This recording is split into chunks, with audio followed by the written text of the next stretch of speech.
Okay, so last time we were actually discussing cosets. So for a given group G, if H is a subgroup of G, and for this H we define cosets. Let me just go over the definition very briefly.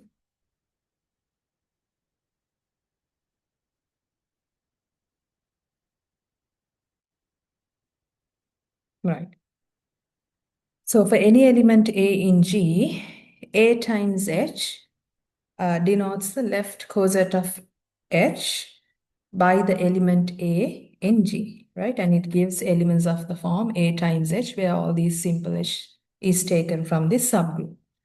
And for this, we went over some examples, and we also went over the proof of this theorem. We completed it. So for a group G and H, a subgroup of it, we have the left coset of H by G to be equal to H, if and only if this G is taken from the subgroup itself. And then G1H is equal to G2H, if and only if G1 inverse G2 is in H. And then we have any two cosets, left or right, are either disjoint or identical. If you have two left cosets, they are either the same or they must be disjoint. If you take any two right cosets, they are either disjoint or must be the same. And not only that, once you have all these cosets, right? For example, I have written this simply for left cosets. So take the union of all those, you get G, the entire group. So today we will be starting off with a small lemma.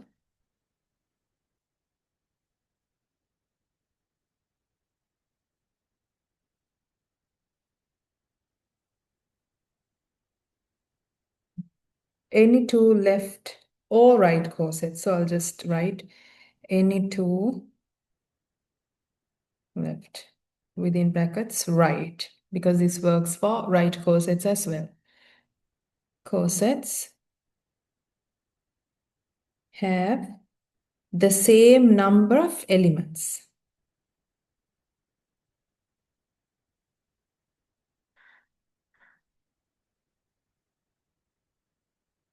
They have the same number of elements. Right. If we go back to the examples that we've seen,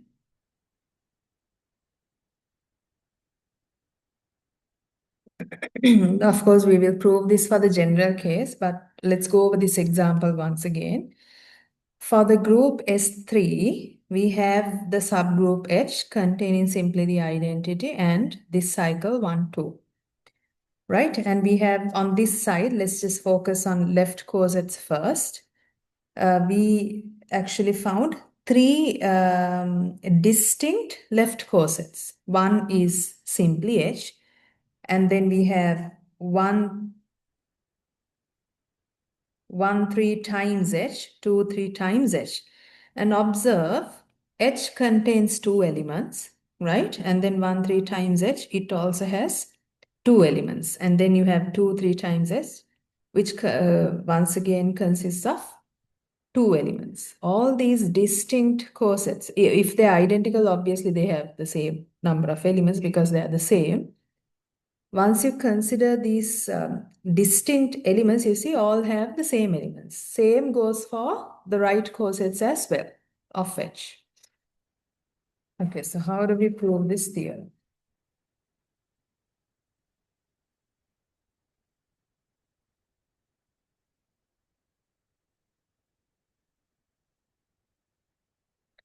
Let's take G to be a group and H to be a subgroup of G.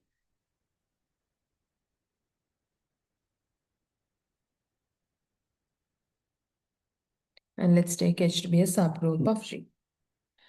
Right. Now we have to show that no matter which two left cosets we pick, they must have the same number of elements. And we know one left coset, which is H, right? You simply take the identity or any element in H, you find the corresponding left coset of H, you are given H. So what we are going to do is we will take another left coset by any element in G, and we will show that that coset and H, they have the same number of elements, or at least their orders are the same. Okay, so let's take G to be an arbitrarily picked, simple G to be an arbitrarily picked element from the group G. What we are going to do is we will prove that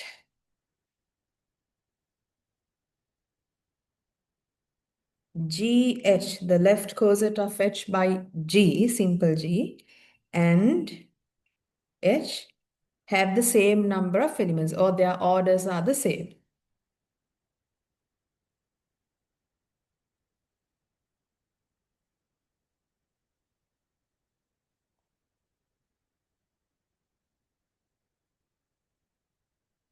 They have the same number of elements. Right. Now to do this, we will define a map between GH and H, which is a well-defined map. First, we have to show that it's well-defined. And we will show that this map is a bijection. That means it's one-to-one and onto. If it is one-to-one and onto, surely we have the number of elements in GH and H to be the same. So that is exactly what we are going to do in this case, right? So let's define a function free phi from GH, the left coset of H by the element simple G, to H by taking an element in this set. Now, remember, elements in this set are of the form G times simple H, where simple H is an element in this subgroup, right? So we take any element from that set, which is of this form, and we map it to this corresponding H. So I'll write phi of G times H equals H, simple H that is, right? First, let's show that this is well defined.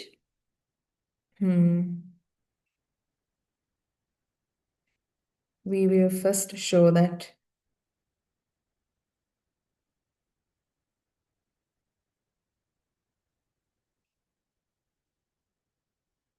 that means every element in the domain will be uniquely mapped. Right. Now to prove that it's well defined, let's take any two elements from here, GH1, GH2. If these two are the same, this should imply the image of GH1 and the image of GH2, they are the same, right? So, all right, this implies taking the inverse of G on both sides on the left, right? You can write G inverse GH1 is equal to G inverse GH2, and this equals H1 equals, this implies H1 equals H2. And this implies, by definition of this function, phi of GH1, phi of GH2. So we know that by definition of a well-defined function, phi is well-defined. Right, now we will show that, we will prove that phi is a bijection and then the result would easily follow.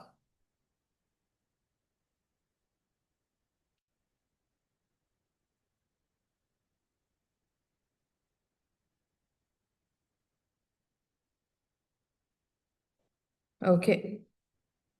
Now to prove that phi is phi is one-to-one, let's take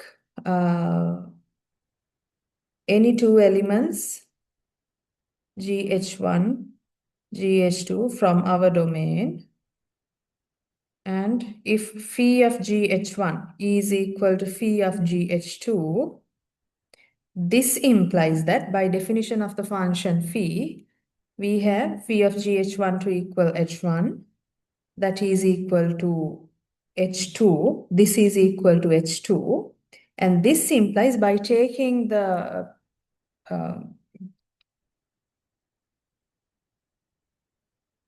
product of G on the left, product by G on the left, we have this to be GH1 equals GH2. Exactly what we wanted to show. Now observe one thing. We actually didn't have to write this part and this part separately. We could have simply shown that phi is well defined as well as one-to-one by simply writing if and only if, because it works for this particular function. You could have simply used if and only if, right? Without saying GH1 is equal to GH2 implies H1 equals H2, we can simply say, because it's obvious, by taking the inverse of G on the left on both sides, we end up with H1 equals H2. So we could have simply said GH1 equals GH2 if and only if H1 equals H2, which is once again if and only if phi of GH1 equals phi of GH2, which would have proved that phi is well defined and is one-to-one, right? Now to show that this is onto,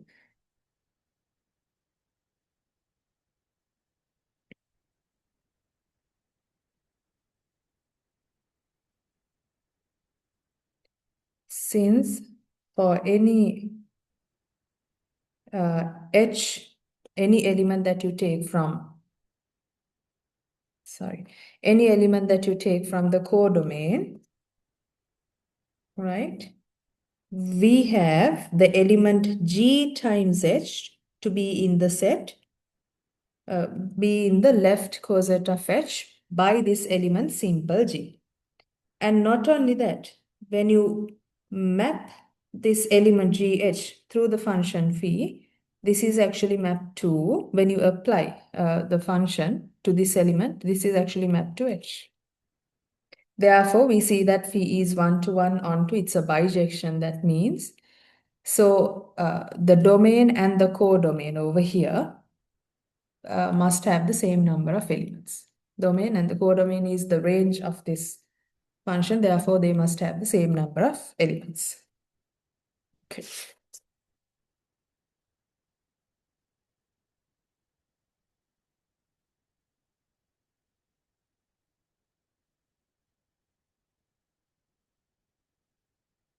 Right. With this, we state Lagrange's theorem or theorem of Lagrange.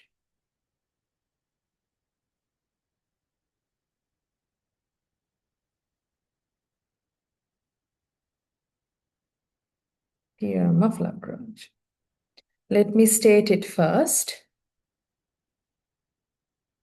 Let G be a finite group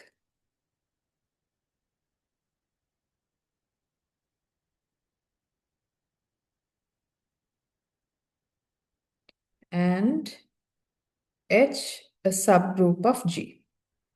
Then the order of H divides the order of G. In other words, the order of H is a divisor of the order of G.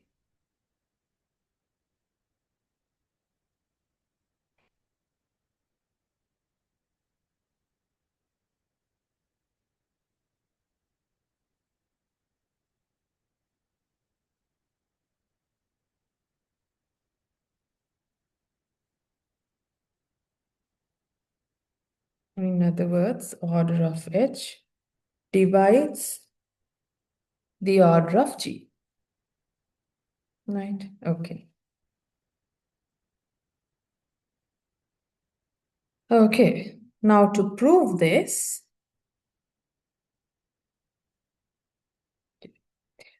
now we are given that G is a finite group.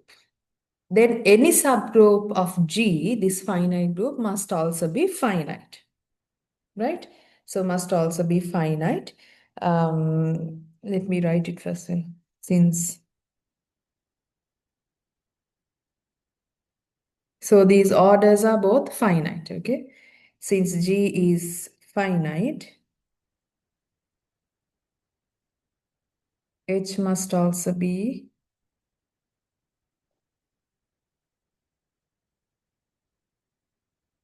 finite. Now, what we are going to do is, this is the idea behind the proof, right? I'll just write within brackets.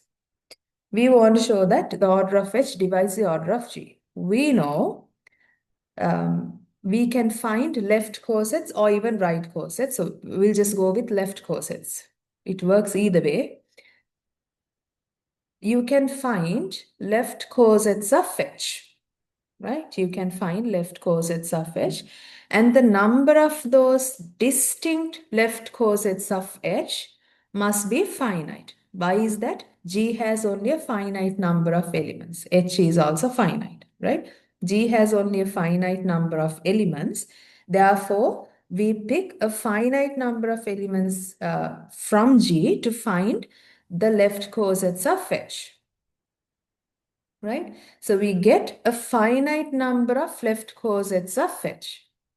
Not only that, we know and out of all those cosets of H, we pick the distinct ones because the other ones are simply equal to some other given.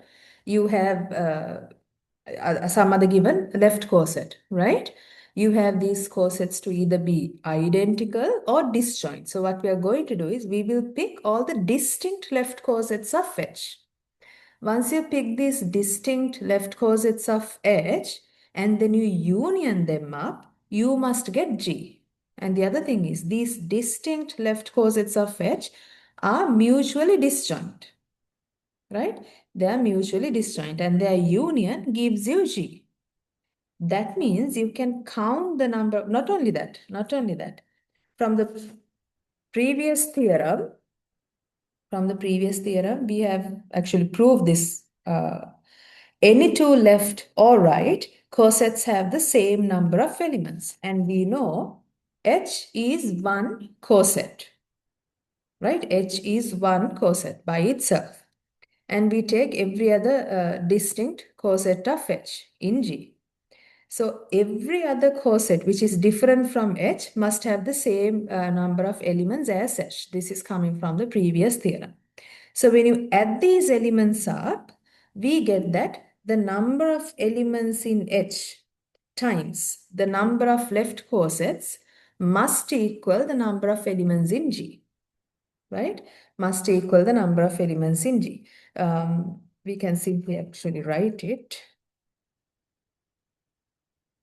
So let's take, since I have written G is finite, H must also be finite. So we have this order to be finite. Okay. Now let's take K to be the number of distinct cosets of H in G, or left. Let's go with left cosets. K.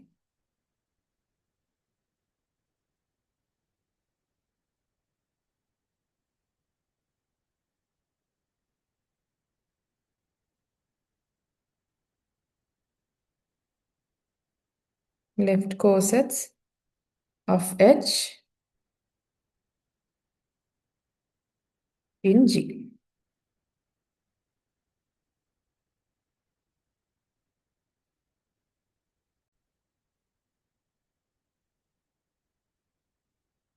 Right, so we take K to be the number of distinct left cosets of H in G. Then let's write out these distinct left cosets in G.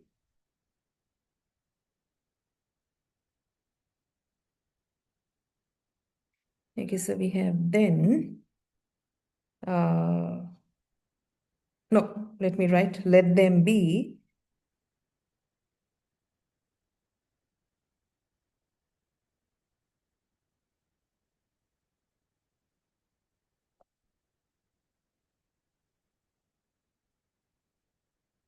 cosets of H be denoted by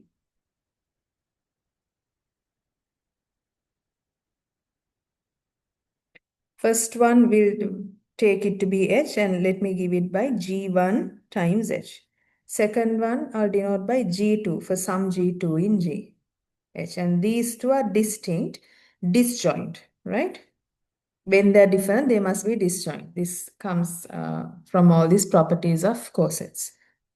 Then we have up to gk of h, because we have taken k to be the number of distinct left cosets of h in G. Now, from the previous lemma, we know that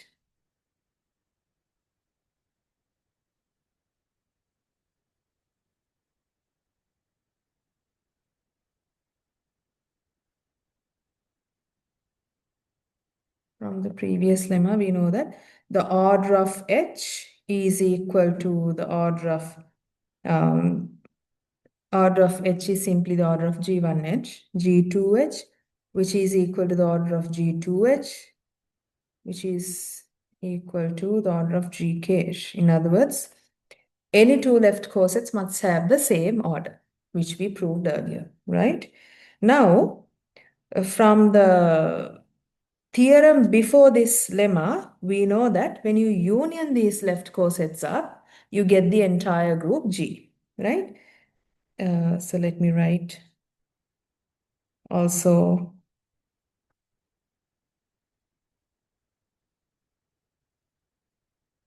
by the previous theorem, the union, of all these left cosets give you G. So in particular, now that we have all the distinct left cosets, we don't have to consider all the cosets of G. We will simply write this union in terms of these distinct cosets. So I will run from 1, the subscript I will run from 1 to k, GIH will give you the entire group. Right, now what? These two, any two left cosets that are listed over here are disjoint, right? And the union of all these left cosets gives you G. So how do we calculate or find the number of elements in G? By counting numbers or by counting elements in each of these cosets. Because they are mutually disjoint, they don't have any common elements. So we have to count all elements in here, all elements here, and every element in each and every distinct coset, right? And once you take that count, that will equal the number of elements in G. So this tells you, counting the number of elements in this first coset, which is equal to H, gives you the order of H, right? This is equal to, and plus you add order of the second coset. Likewise, you add the order of the last one, which gives you the number of elements in that. And this should equal the number of elements in the group, which is simply the order of the group, right? Now what I'm going to do, I will replace all these orders by simply the order of H because they are the same, right? This implies instead of order of G2H, I will simply take the order of H because they're the same. Here also I will replace it by order of H. What do we have here? We have k terms, right? K of these orders of H. So this implies that k times the order of H is equal to the order of G. That means G, order of G is a multiple of the order of H. In other words, order of H divides the order of G. Okay, right. Now,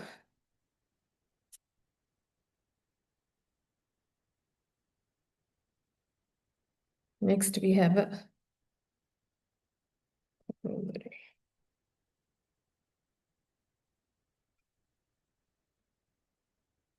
right. With this result, we'll get to this corollary, which says every group of prime order must be cyclic. If you have a group with simply prime order, that must be cyclic, right? So I will state the corollary first. Every group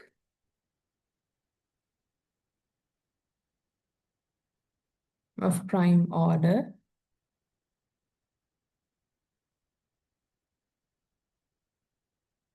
is cyclic.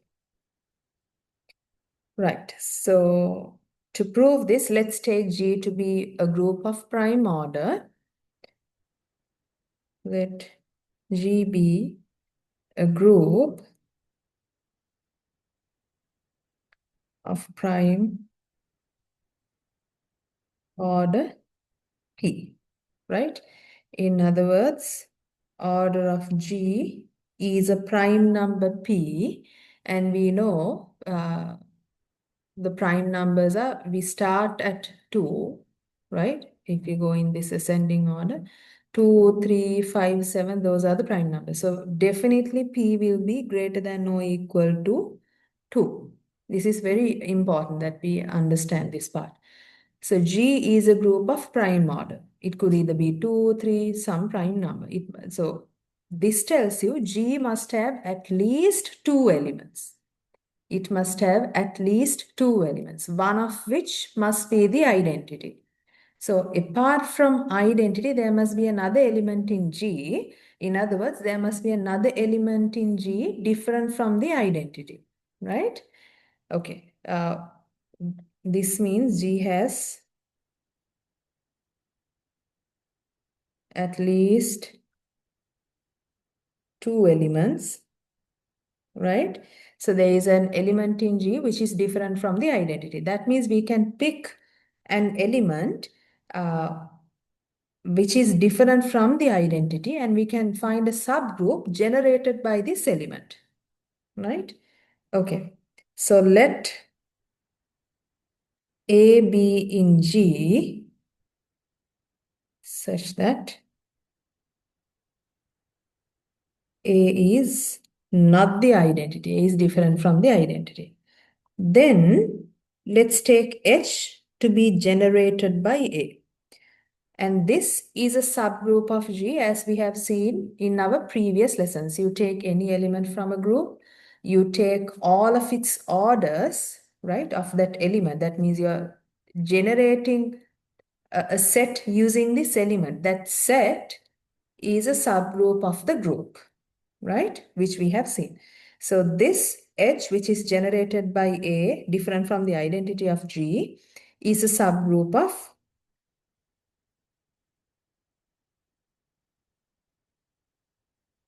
it's a subgroup of G, right? And it must have at least 2 elements. The subgroup also must have at least 2 elements. Why is that? The subgroup definitely has A. And because H is a group on its own, it must have the identity. So we know for sure H has identity, H has the identity and A, 2 distinct elements. So we understand H also must have at least 2 elements, right? So let me write then is a subgroup of G with at least 2 elements, namely A and the identity, right? So now let's find the order of H. Now what we are trying to do in this case is we will show that G is actually equal to H. And to show that we will employ this, theorem, Lagrange's theorem. What does it say? If G is a group of finite order, right? So let G, saying that G is a finite group means it's a group of finite order. And if you have a subgroup of G, the order of that subgroup must divide the order of the group. Now we are given that G is a group of prime order, so it has finite order. Any subgroup, you take any subgroup of G, the order of that subgroup must divide this P, which is the order of the group. Now see, if we take M to be the order of H, so let's write let order of H, which is simply the order of this group, equals M. Then we have that M is greater than or equal to 2. From this statement alone, we know that H must have at least 2 elements, which is A and E. So the order of this group must be at least 2. It's greater than or equal to 2. So then, and by Lagrange's theorem, right? By Lagrange's theorem, we know that M, the order of H, must divide P, the order of G, where M is greater than or equal to 2. Now, M is a divisor of P. P is a prime number. What are the divisors of P? We only have two divisors, 1 and P itself, properties of prime numbers, right? P only has two divisors, 1 and P, right? M is definitely not 1. That is because it's greater than or equal to 2. So our only option at this point would be for M to equal P. Otherwise, this will not work. M has to be P, right? Since 1 and P are the only divisors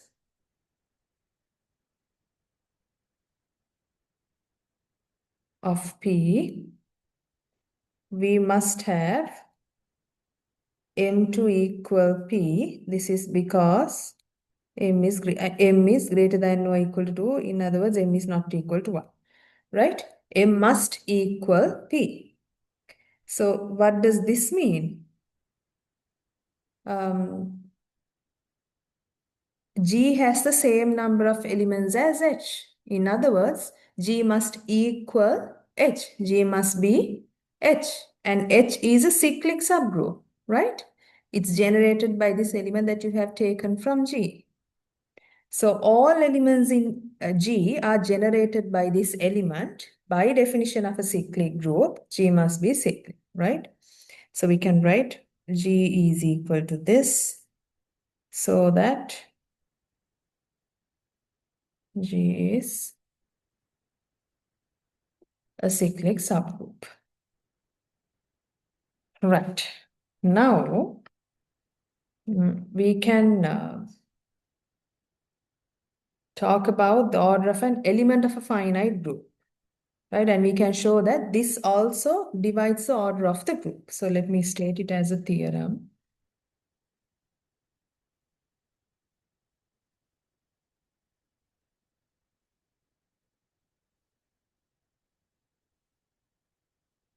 The order of an element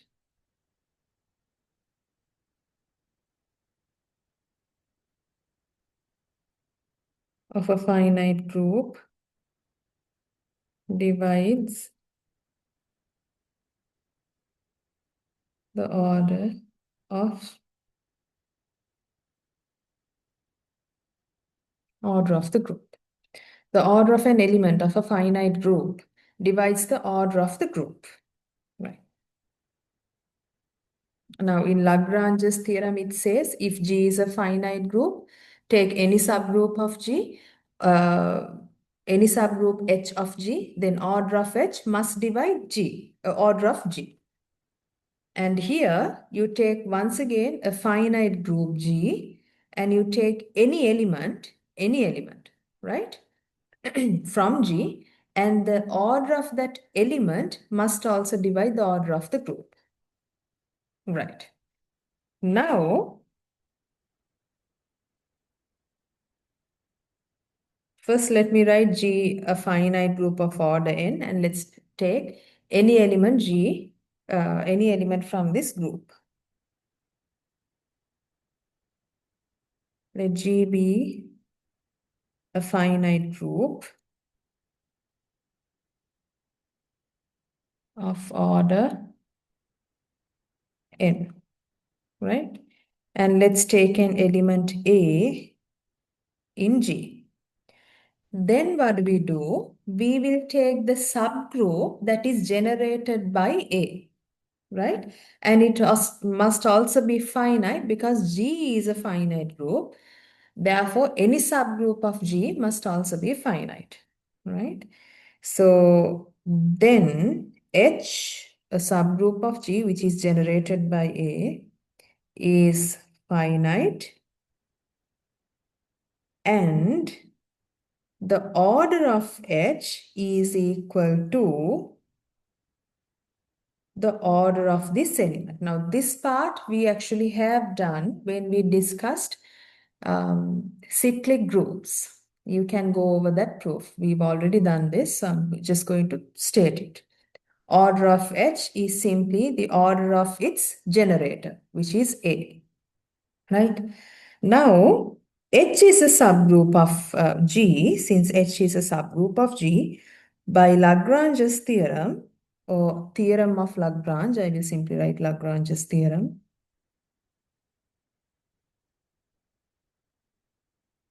We have order of H, which is equal to the order of A, divides the order of G. Exactly what we wanted to show.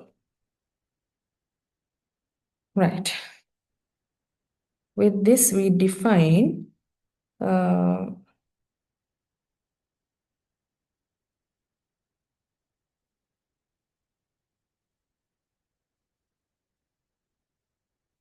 definition.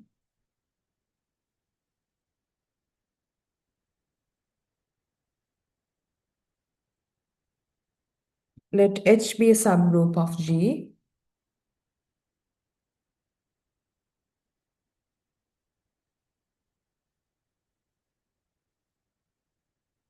Where G is a group. G is actually a group. We are taking H to be a subgroup of G.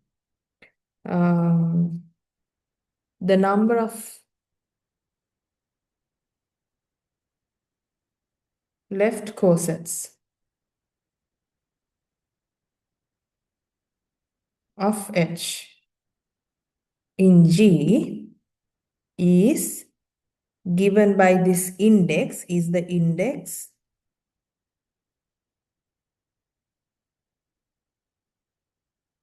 G colon H of H in G. So this denotes the number of left cosets of H in G. Now observe that I have not mentioned that G is finite, or it doesn't have to be, right? This index is actually defined for all subgroups, for all groups, whether it's finite or infinite. Okay. Now let's go over some examples that we have done. We actually, let's see.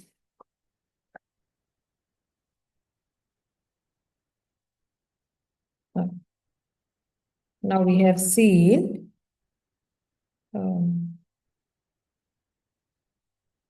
yeah, Z, the additive group of integers, and a subgroup of it, 3Z, right?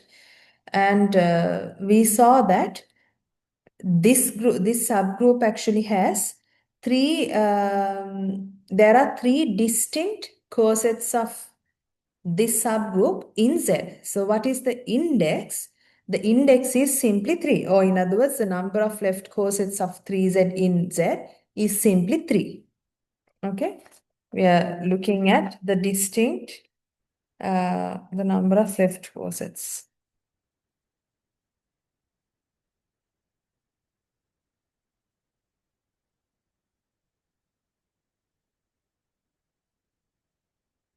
Let me write distinct.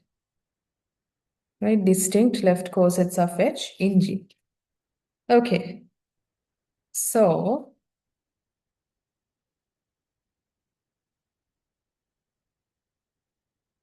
let's look at some examples.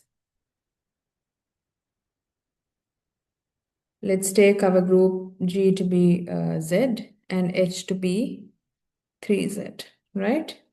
So we've seen that the number of distinct left cosets of 3Z in Z is equal to 3. So this index is 3. And right, now in this case, observe G is of infinite order. The order is infinity of this group G. It doesn't have a finite number of elements. H also the same, it's an infinite group, but we can define this index. Now to look at a finite group, Okay, we have done the group S3. If we take G to be S3 and H to be the subgroup containing these two elements in S3.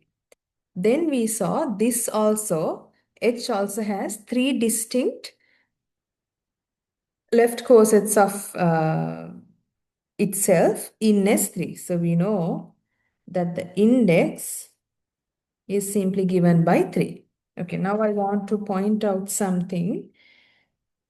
Right. If we go over this proof once again, theorem of Lagrange's. In this proof, we saw that when the group is finite, this is when the group is finite. When you have a finite group, and suppose when you have a finite group, we have a finite number of left cosets, right cosets. We'll simply talk about left cosets, right? So we have a finite number of left cosets, and in this case, we've taken it to be k, and we have shown that in the proof, right? K times h is equal to g. Sorry, k times order of h is equal to the order of g. What is k over here? K is the number of left cosets of H in G, the index that we just defined. So in this case, when G is finite, we can say that K is equal to the order of G over order of H, or order of G divided by the order of H. If you come back to this example once again, right? Let me write it as a remark. This is when G is finite, okay? When G is finite, then we have H to be which is a subgroup of G to be finite. All right, must be finite. Right? This must be finite. And then in the proof of Lagrange's theorem,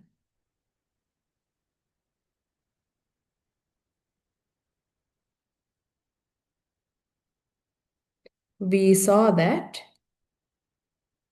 K times order of H is equal to the order of G. What is this K? The number of distinct left cosets of H in G, right? So that index, this times H is equal to G. This gives you a way to find this index when G is finite, right? And it is given by order of G divided by the order of H. If you come back to this example once again, right? We know order of S3 is simply 6. Order of H, we can see, is 2.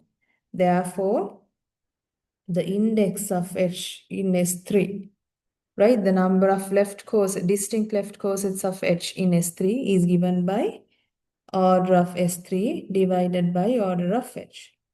6 over 2, which is simply 3, exactly what we actually have seen by example. Right.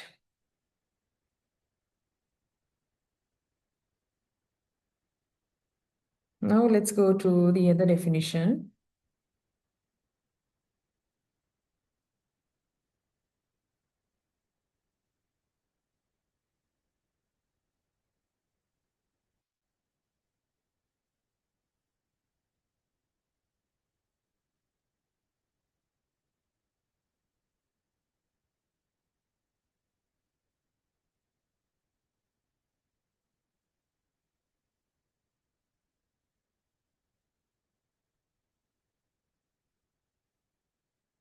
Right. Before we get to that, we will state this theorem. I will not be doing the proof of it, but it's easy to see how it works out.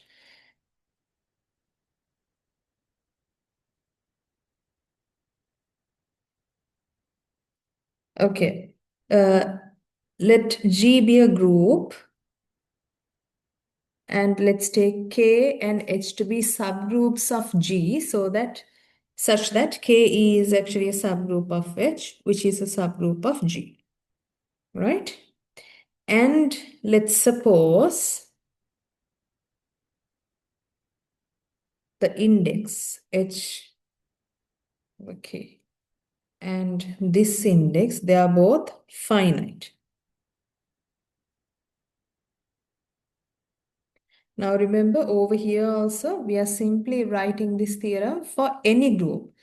It is not specifically for a finite group. It could be finite or infinite. Even if it's an infinite group, we can have this index to be, this index to be finite, as we've seen from this example. As we have seen from this example, right? If these are finite, then this index, the number of distinct left corsets of K in G, must also be finite, and it is given by the product of these two. The product of these two.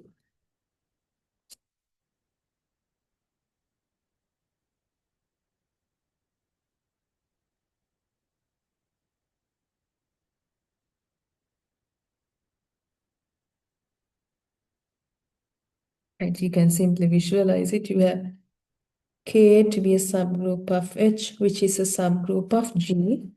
So we are talking about this index.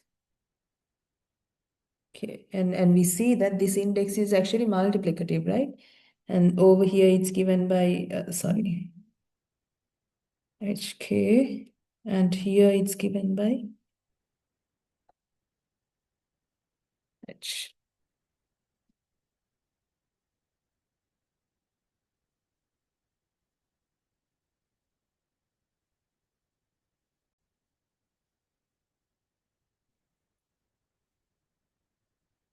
Right. With this, we go to the next topic that I want to discuss, normal subgroups.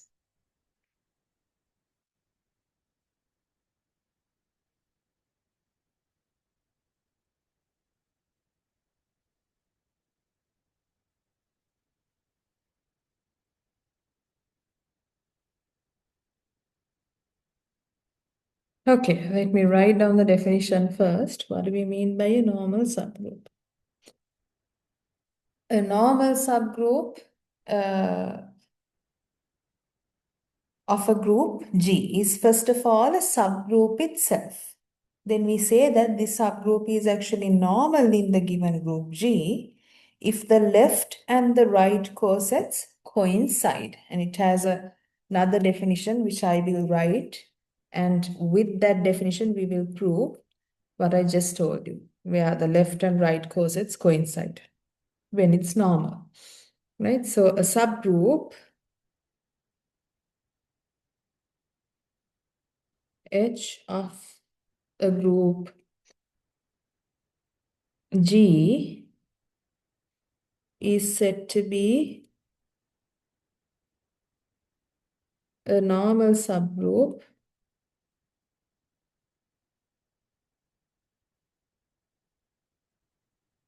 of G if for all G in G, for any element that you take from the group G, for any element that you take from the subgroup H, we have G inverse H times G to be an element in H.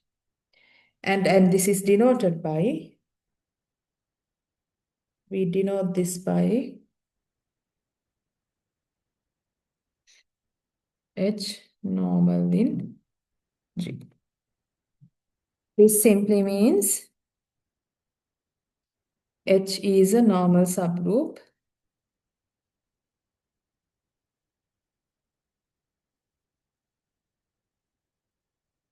in G, right? So to show that a given subgroup is normal, we have to prove that this condition holds. This condition is satisfied for any element that you take from G and any element that you take from H. G inverse HG is actually an element in H, right? So soon as we look at this definition, we understand when G is an abelian group, any subgroup of it must be normal. Why? You simply take this element, G inverse HG.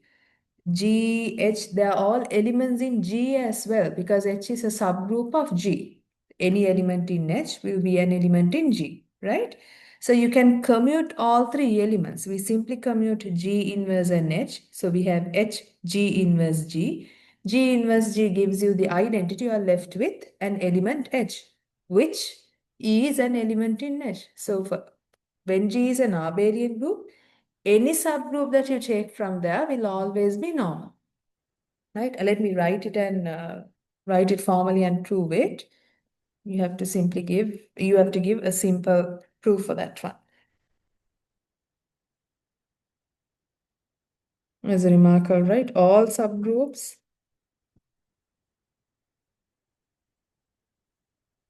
of abelian groups are normal, right? So let's take G to be an abelian group.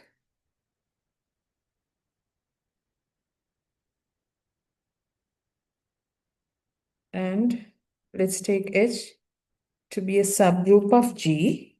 And we have to show that this condition is satisfied. So let's take G from G, H from H. This implies H is in G as well. Why is that? Because H is a subgroup of G. Any element in H will always be an element in G. Now, let's take this element, G inverse HG. We simply have to show that this belongs in H. This is equal to H G inverse G. This is because G is abelian. And we have G, H to be elements in G. So we can commute those elements because they come from G. Then this is H, G inverse G using associativity. And this is H times identity, which is simply equal to H. H taken from this subgroup capital H. So this belongs to H. In other words, G inverse HG belongs to the subgroup H. Therefore, by definition of a normal subgroup, we see that H is a normal subgroup in G. We see that H is a normal subgroup in G. Right. Now, let's take a look at some examples.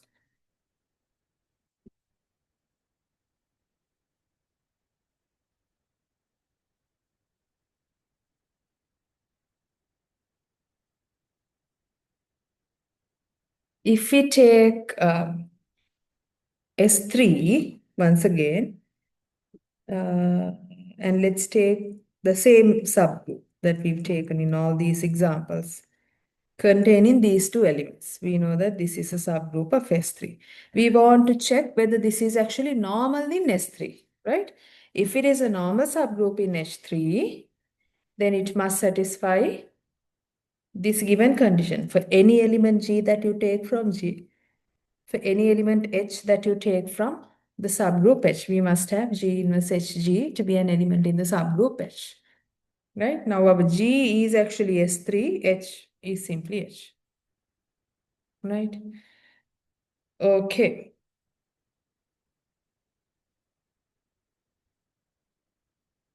Right. Now we only have to check with two elements. H only has two elements. So we have to check with those two elements.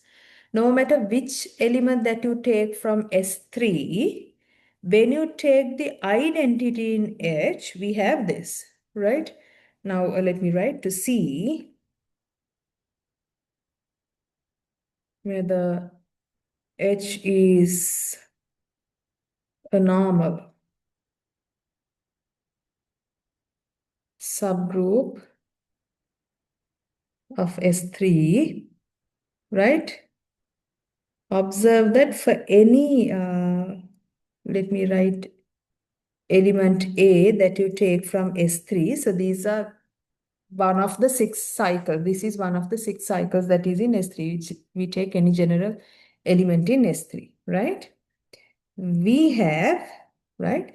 For any element that you take from S3, if we simply pick the identity, because this statement has to hold for every element in G, every element in H. In this case, I'm picking every element in G, and because H has only 2 elements, I will simply first look at the identity, and then we'll get to the next element, right? We have A inverse, identity times A.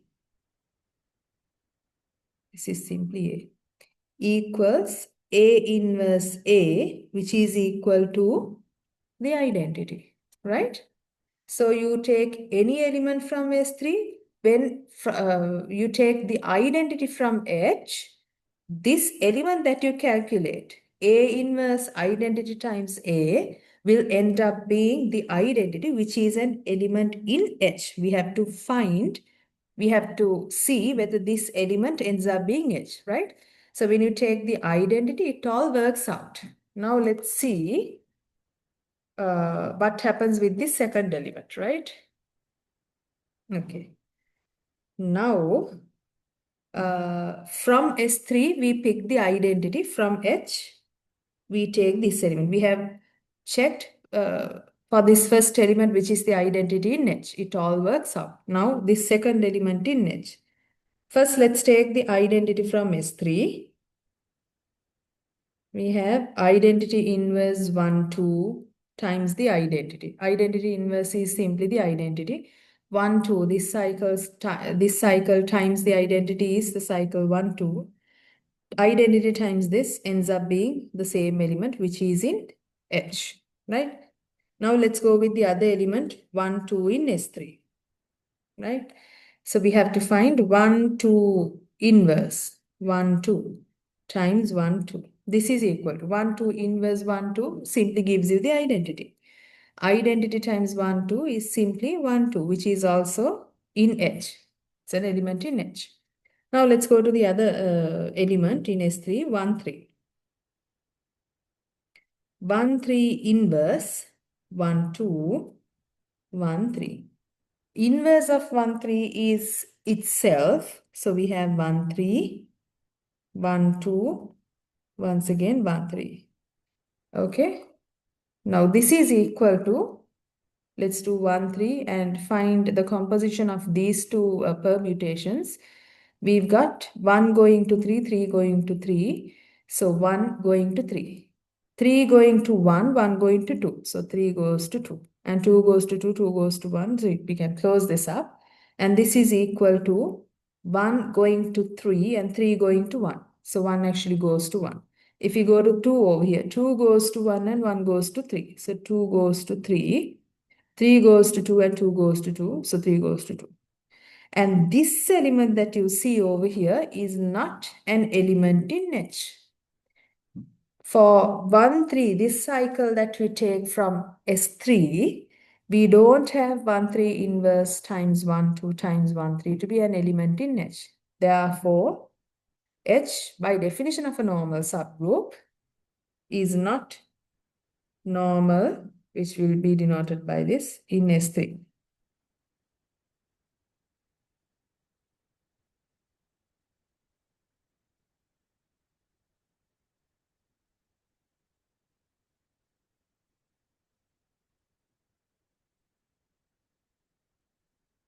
Right. Okay, now this theorem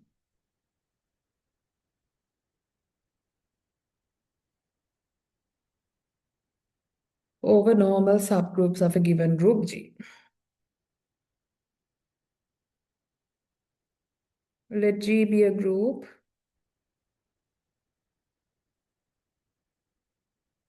and let's take H to be a subgroup in G.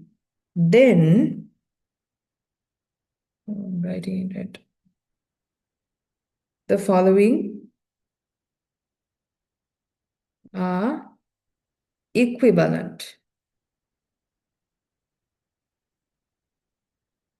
Equivalent. What does it mean? one implies the other, and any of these statements that I'm about to write will imply any of the other statements that are given here, right? So first one is H normal in G. Second one, for all G in this group, we must have G inverse capital HG to equal the group H subgroup. For all G in G, for all H in H, there exists some specific H naught in the subgroup H such that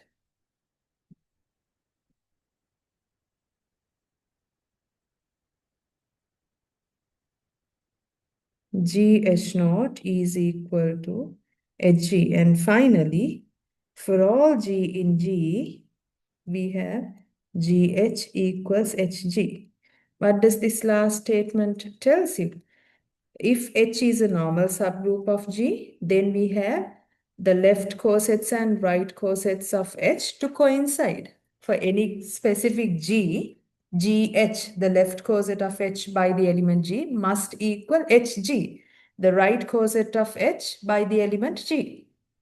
Right? I think that is the definition that's being used in the textbook.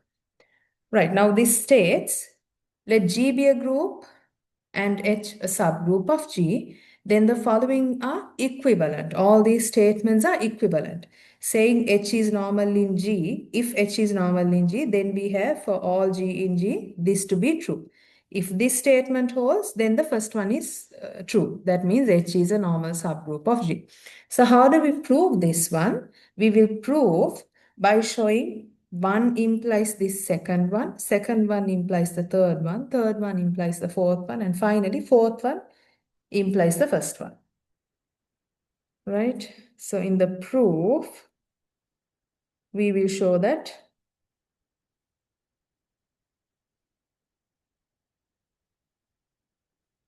one implies two, which implies three, this implies four, this implies one. Right? So first one implies two. First, we are going to assume that H is a normal subgroup in G, and then we will show that what is being stated over here. For every G in G, G inverse HG is equal to H holes, right? So H normal in G, H is a normal subgroup in G. By definition, this means for all G in G, then by definition of a normal subgroup, we have for all G in G, for all H in H, we have G inverse HG to be an element in H. Now this I will take as star, right? This implication I will take as star. We have to show that for any G, this is true. Now, you pick G arbitrarily, right? You pick G arbitrarily, and we will show that. Now, G inverse HG is a set, H is a set, right? Those are both subsets of G. We want to show that these two are the same. So, set theoretically, what we are going to do is we will prove that G inverse HG is a subset of H, and H is a subset of G inverse HG. In doing so, we will be proving that these must be identical, right? So I will write, let G in G be arbitrarily chosen, right? For your clarification, let me write down what this set is. G inverse HG is, it contains elements of the form G inverse simple HG, where all these simple H come from our subgroup H, right? Now, to prove that,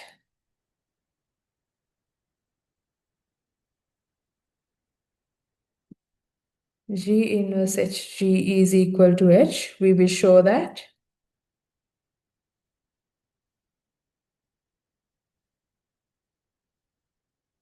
G inverse Hg is a subset of H, and H is a subset of G inverse Hg. This is what we are going to do. So first we will show that this is a subset of H. Right. First,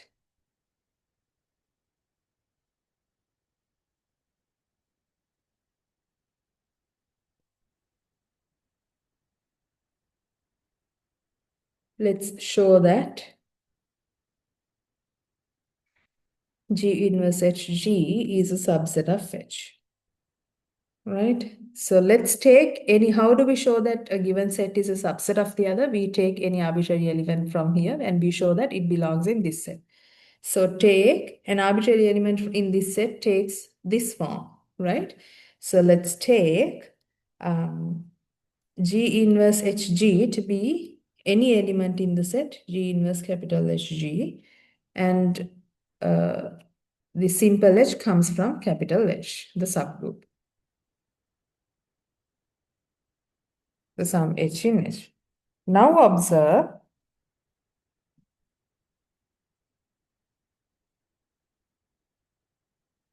if you go back to star, right? For any G in G, now this is our supposition. For any G that you, for any element that you take from G, for any element that you take from the subgroup, we must have G inverse H times G to be an element in H, right? What do we have over here? For any G and this H which is chosen from the subgroup, G inverse HG. So by star, we know that this must belong in H as well. So by star, we have G inverse HG to be an element in H, so that G inverse Hg, where we pick this element from, is a subset of H. It's a subset of H. Now to prove that H is a subset of G inverse Hg, to prove that H is a subset of G inverse Hg,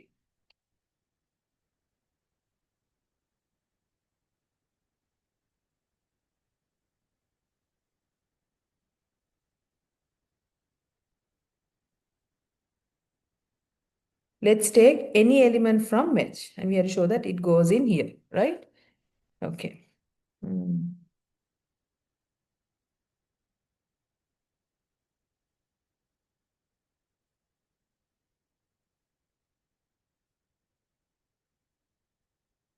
Let H be an element in H. Now, this is some rough work before we actually, maybe I shouldn't put star, right?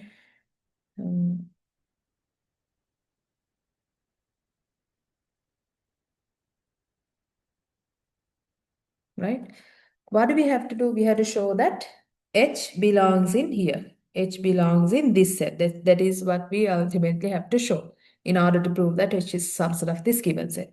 If H belongs in this set, by definition of this set, it means H must equal or H must be an element of this form. In other words, it must equal G inverse, let's say H1G for some H1 in H, right? For some H1, simple H1 that you take from this subgroup, this element H, which is arbitrarily chosen from the subgroup, must equal G inverse H1G, right? That means, right, now we have to somehow use this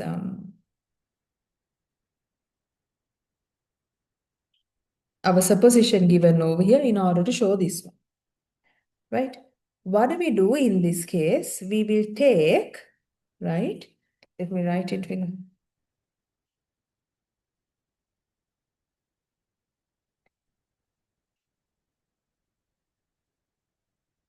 Okay.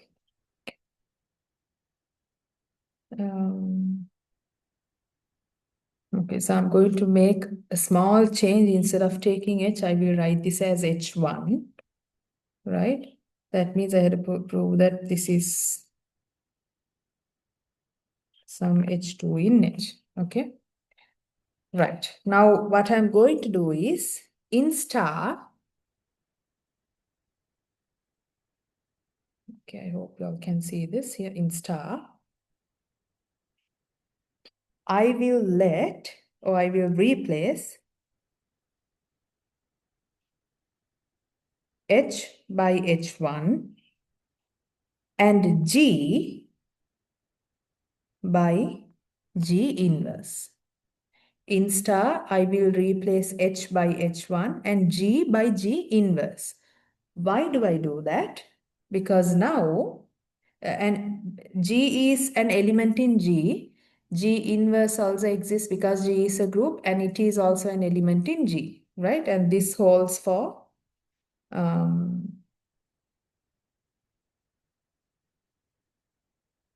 this holds for any G in G. So what I'm going to do is G will be replaced by G inverse H by H1.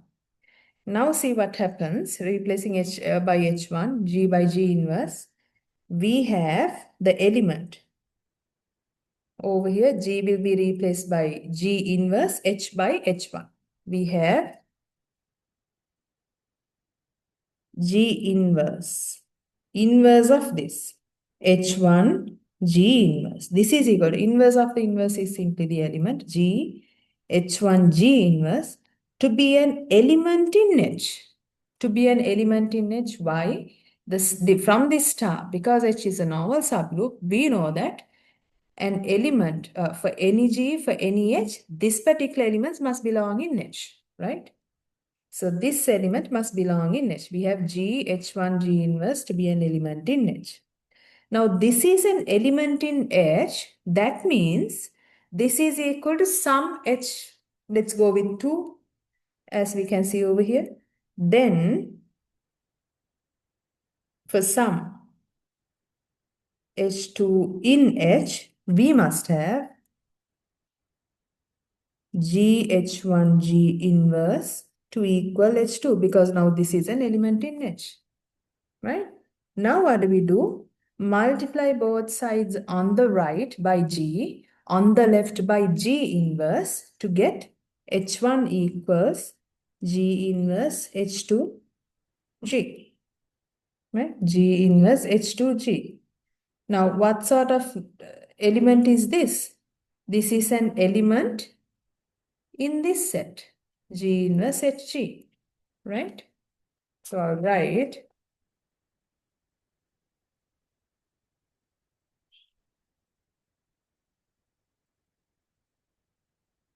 since G inverse H2G is an element in G inverse capital HG and H1 is equal to H2G, we have H1 which we originally took from the subgroup H to belong in this set, proving that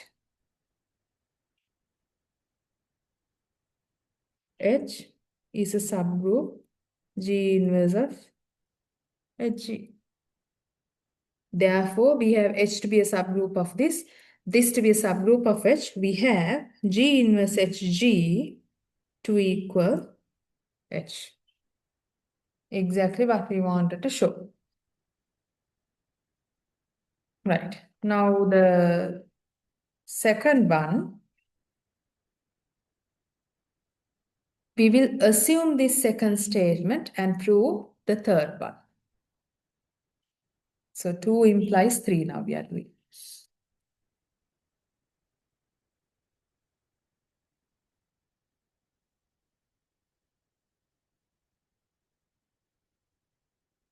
So assume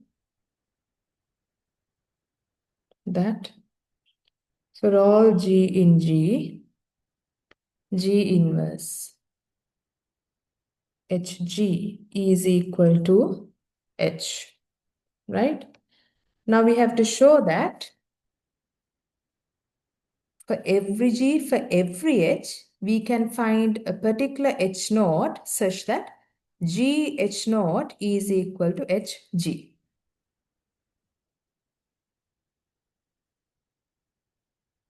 Right.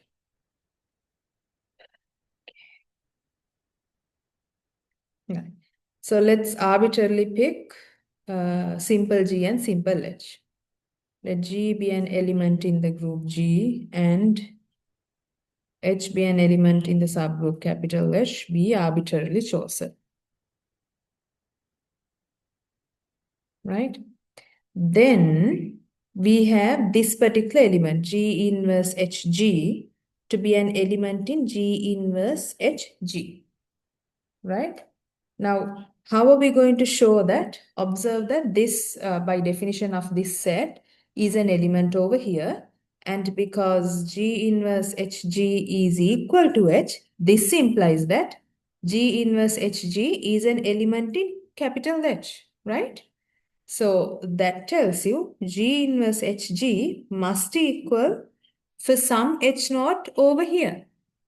Right? And then what do we do? Multiply both sides on the left by G to get HG equals H naught G. Exactly what we want, right? Okay. Then this implies that this over here implies that G inverse HG is an element in H. This is by assumption, right?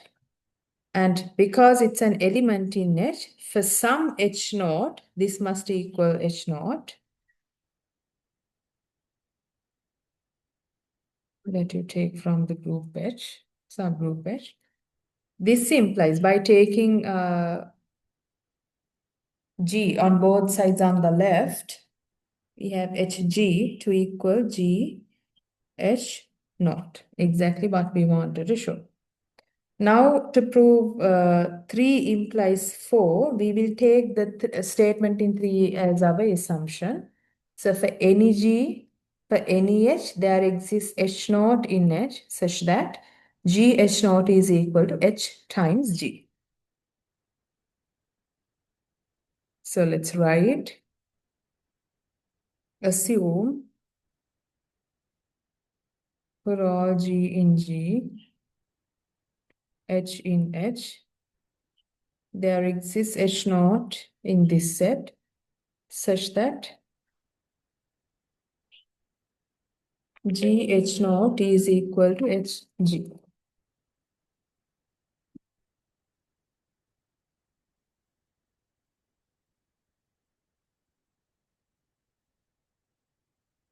I'll take this as, once again, star. Doesn't really matter. Let's go with star. Right. Now, we have to prove that, okay, let me go back. We had to show this fourth statement. For any G that you take from capital G, G times H is equal to H times G.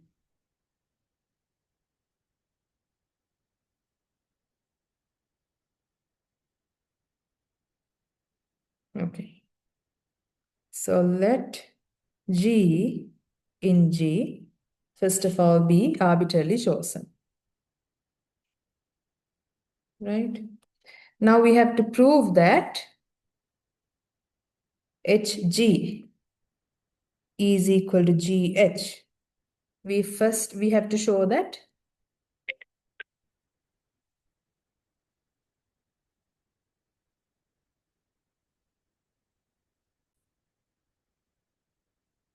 right. So to prove that this is equal to this one, we will first show that HG is a subset of GH and this set is a subset of H times G, right? Okay. We first show that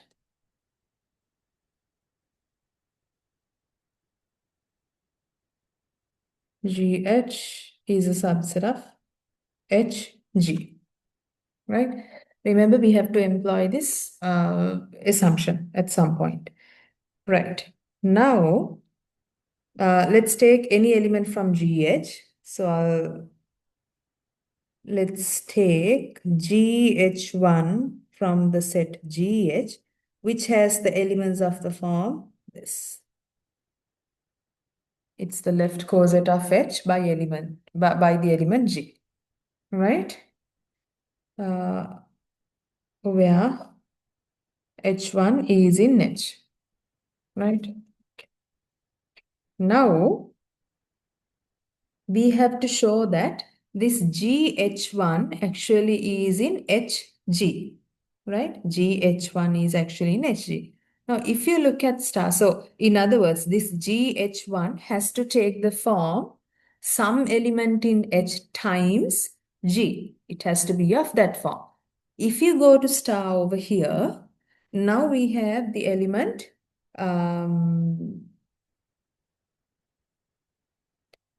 HG, not GH1. In this assumption, look carefully. We have for any G for any H, for any simple G for any simple H, there is a particular H naught such that G times H naught is equal to H times G. Now over here we have GH1 to be our arbitrary element. Something similar to this over here, but not exactly. Instead of having HG, we have GH1, right? So what are we going to do? I will take, in star, I will replace H by H1, right? And replace G by G inverse, because this has to work for any G and any H. So we are allowed to change G and this simple H. So we take, let me write it with in star. We replace G by G inverse and H by H1 to get G inverse H naught is equal to H G inverse. All right, and this is for some H naught in H, for some H naught given in H.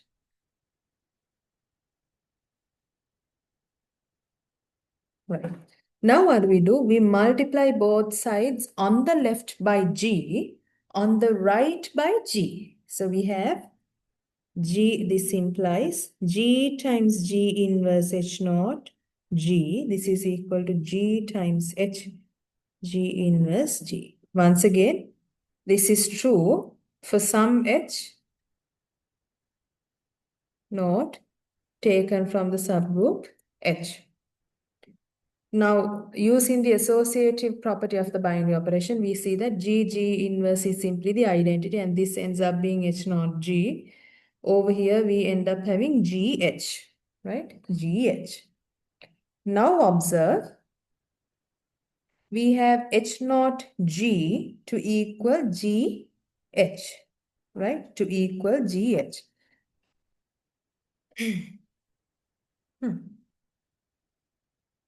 Oh, sorry, this has to be replaced by H1. I'm sorry about it.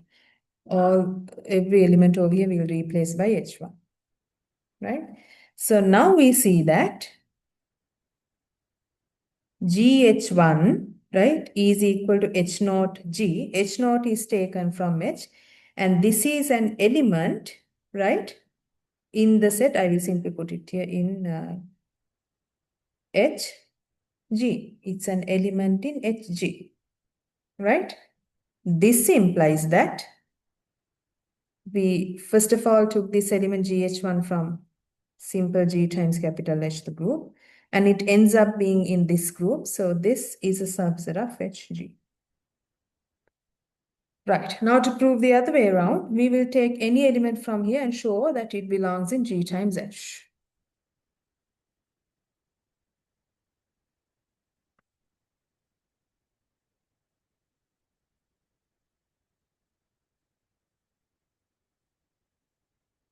Now let G be an element in G. Let's choose this arbitrarily.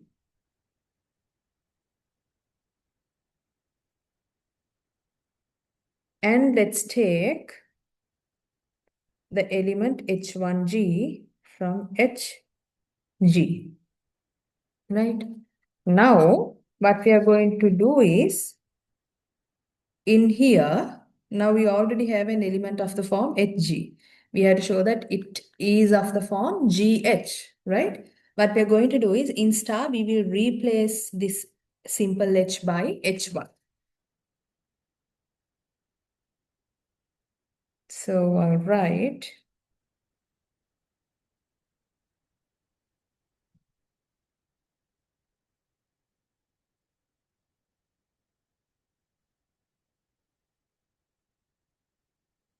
H1 to get GH naught is equal to H1G for some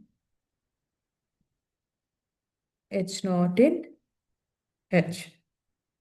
This implies that, if I simply write it on this side, GH naught, that H1G is an element in GH. Why? This H naught is taken from capital H, right? So this implies H1G taken from capital H times G ends up being in this set. We've got HG to be a subset of GH. Therefore, we have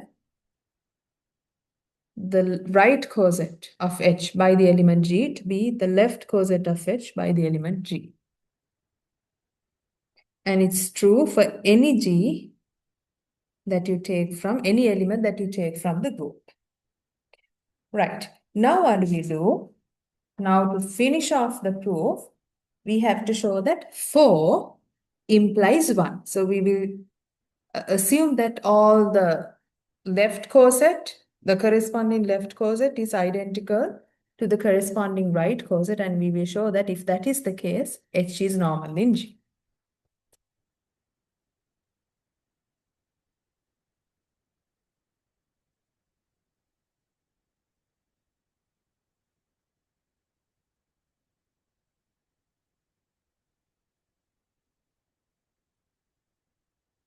So first we assume for all G in G, GH is equal to HG. This we will take to be star. Right? Now, to show that H is normal in G, we have to show for any element that you take from the group, any element that you take from the subgroup, if we take those to be in the usual notation, simple G, simple H, we need to show that G inverse HG belongs in the subgroup H, right? So let me take G in G, H element taken from the subgroup, be arbitrary. Then we have from this star over here, GH1 to equal HG for some H1 in H. This is by star because GH is equal to HG. Now, in this set, I'm taking this simple H, this G, and it has to equal some element in the set, capital H times G, and it contains elements of the form simple H times G, right? So it has to, for some H1, it has to be in this form, right? Okay, I'm sorry. I'm actually taking simple H and simple G to be, this product to be in this group, this right coset, right? And for some H1, because it is equal to this one, we must have this to equal GH1. Now what do we do? Now we take G inverse on the left on both sides, right? Because we want to show that G inverse HG is an element in H. We have HG equals GH1, which implies G inverse HG is equal to G inverse GH1, which is simply equal to H1, and H1 is taken from H.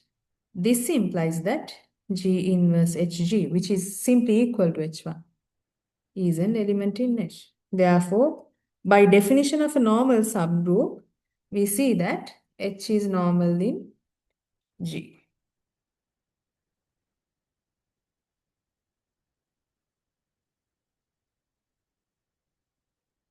We see that H is normal in G. Right. So that's the end of the proof. Let's go over one problem at least.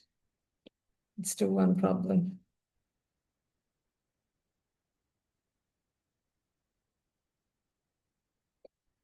Let's take G to be a group.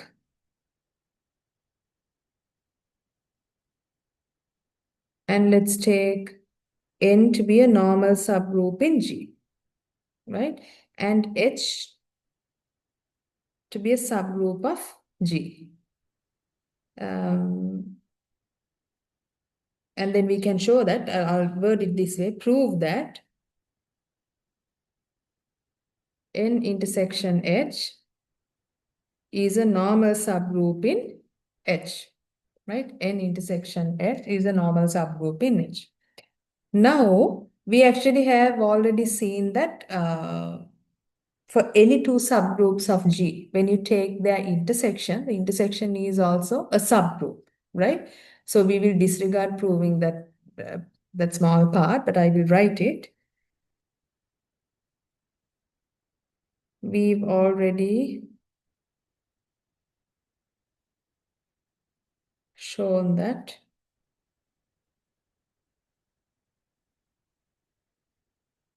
for any two subgroups,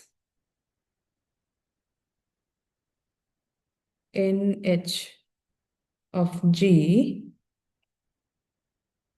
N intersection H is a subgroup of G, right? Now, in our problem, N is a normal subgroup of G.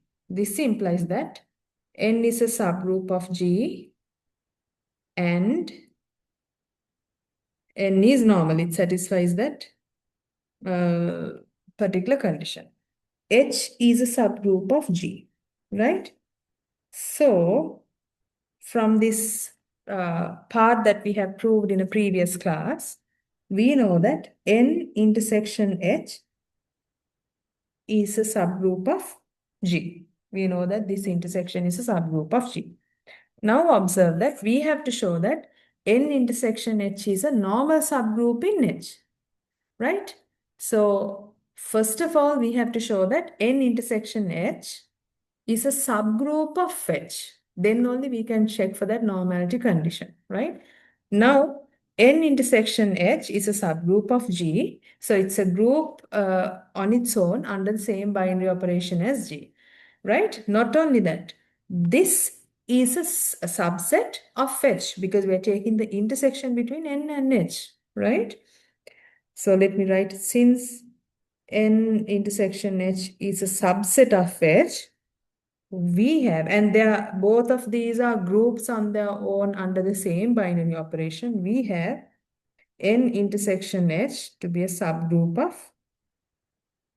H. Now that part is done. All we have to do is show that this is not just any subgroup, it's a normal subgroup in H, right? So what do? We take any element in H and any element in this intersection. Let me write. Now, let simple H be from this group H and K be taken from this intersection. Then we need to show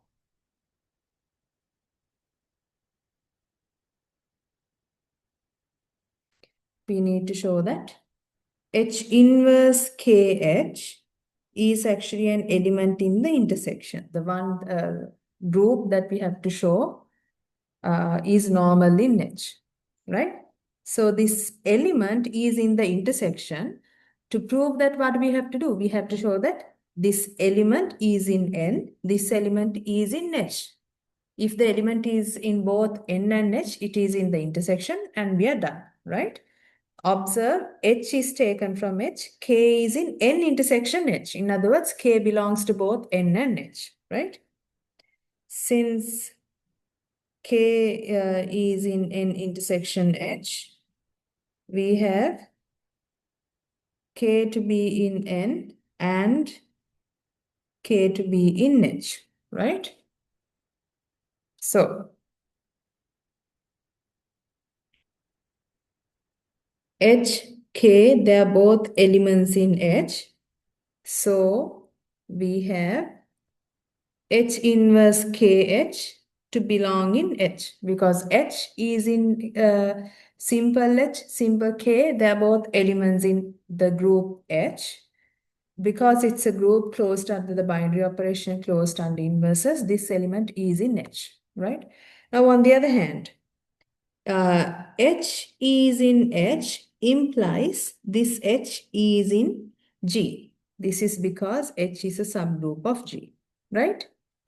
And we know that K belongs to N, right? K belongs to N. Furthermore, we know that, where is it? N is a normal subgroup of G. Because it's a normal subgroup of G, it has to satisfy that normality condition, right?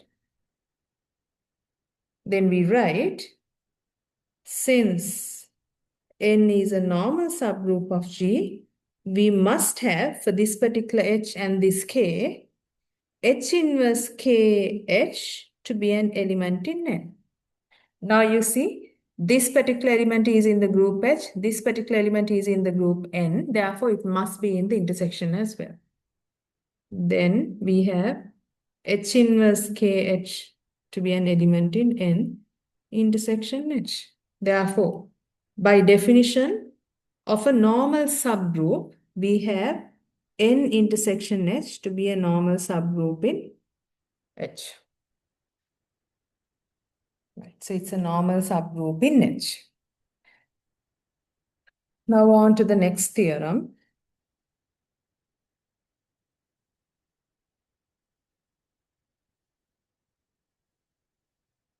Okay, let's take G to be a group and okay, let me write it.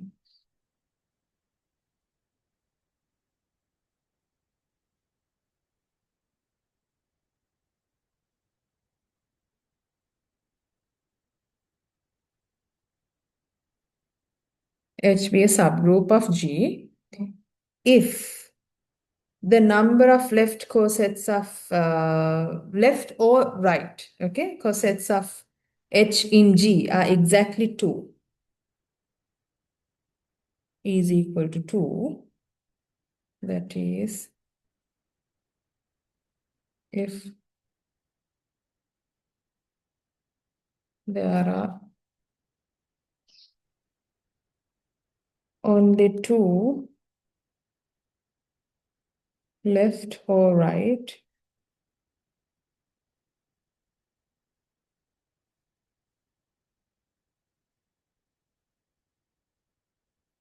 G, then if this index is 2, then we must have H to be a normal subgroup in G. Then we must have H to be a normal subgroup in G. Right. Now, what are we given? We are given that G is a group, H is a subgroup, and we are told that the number of left cosets of H in G, the distinct left cosets of H in G, is exactly 2. One of which must be H. One of the left cosets of H in G must be H, as we have seen. Right? So there is H and another coset of H, which is different from H.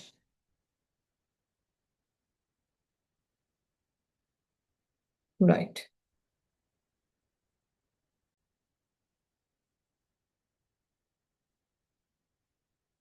Right. So once again, because this index is 2, we know we have H to be one left coset, and there is another one which is different from H. And the union of those two by these properties of cosets makes up G. Now we are told to show that if this is the case, H is normal in G. So how do we go about doing this? First observe that from this previous theorem, right? If, because these are all equivalent, saying H is normal in G is the same as saying any of these is true, right? So H normal in G, what we are going to do is we will simply utilize this fourth statement. That means if to show that H is normal in G, we will show that for any G, the left coset and the right coset coincide. The left coset and the right coset coincide. Okay, right.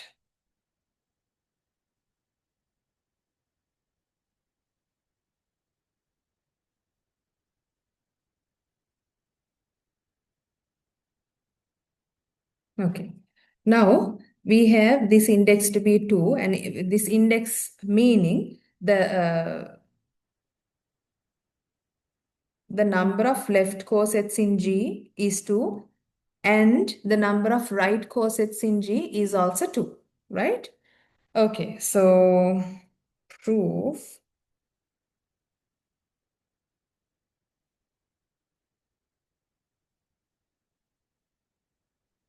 Okay, let me write. Let's consider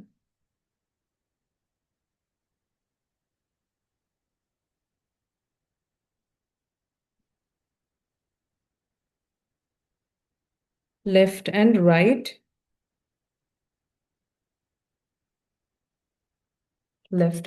cosets.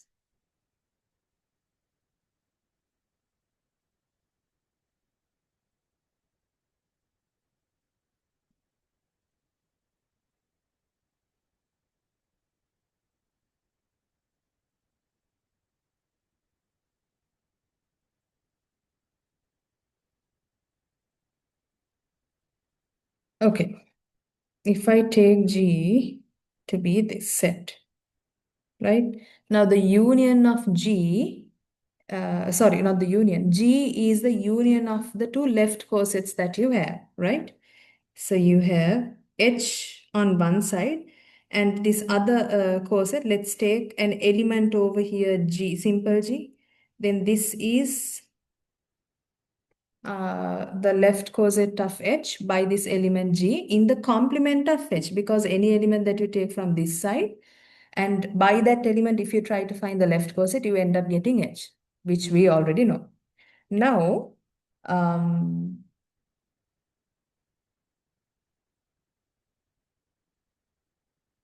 we know that the order of H and the order of GH is the same for these cosets, right? They have the same order, which we actually finished today also. Today. Let me see.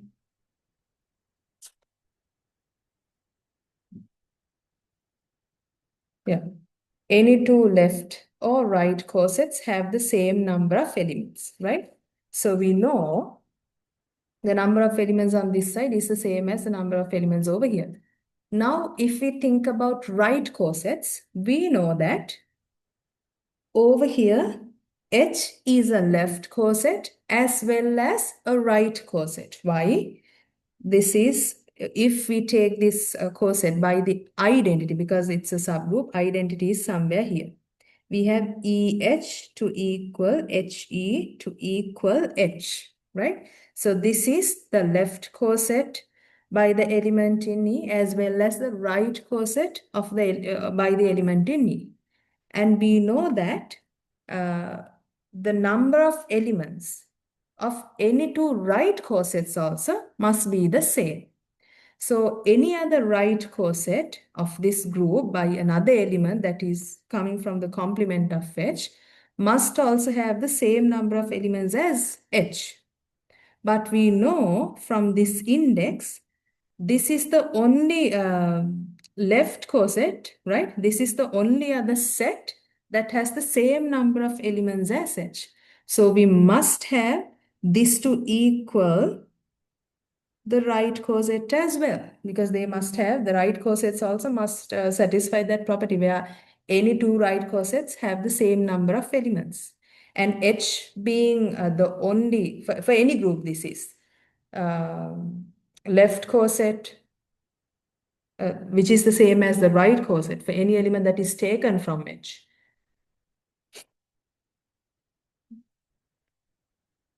Right? This other, the number of right cosets must also be simply 2. Okay. Now, because of that, we see that uh, we have two right cosets. One is H, the other one is simply this. So for any G that you take from any element that you take from H, you have the right coset and the left coset to be the same. Any element that you take from the complement of H also, you must have a GH to equal HG, right? So I'll write in the proof.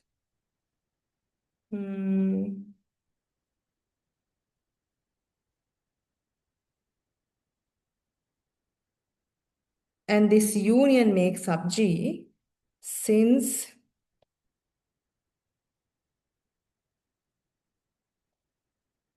the totality of left, when you take all these together, left or right, I'll put it here, cosets is G, we conclude that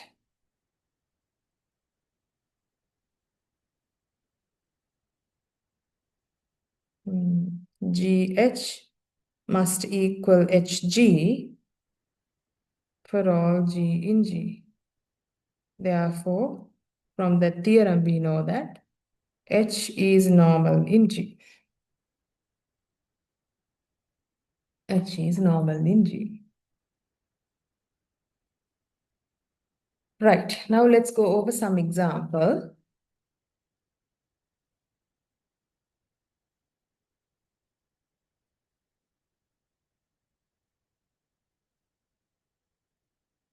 Before we get to an example, let me write a small remark.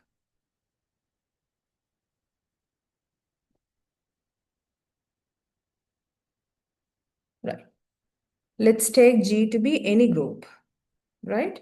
For any group, we can always find two subgroups, at least one subgroup, which is a normal subgroup of that given group, right?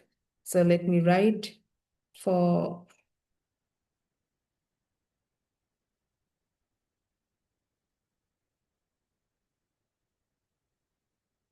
any group G, the subgroup generated by the identity, which simply contains the identity, and G, which is simply a subgroup of itself, although not a proper one, and G itself are the are norm. I shouldn't say only, because for some groups, for example, Z, because it's an abelian group, every subgroup is normal. But we know for any abelian, non-abelian group, these two will always be normal.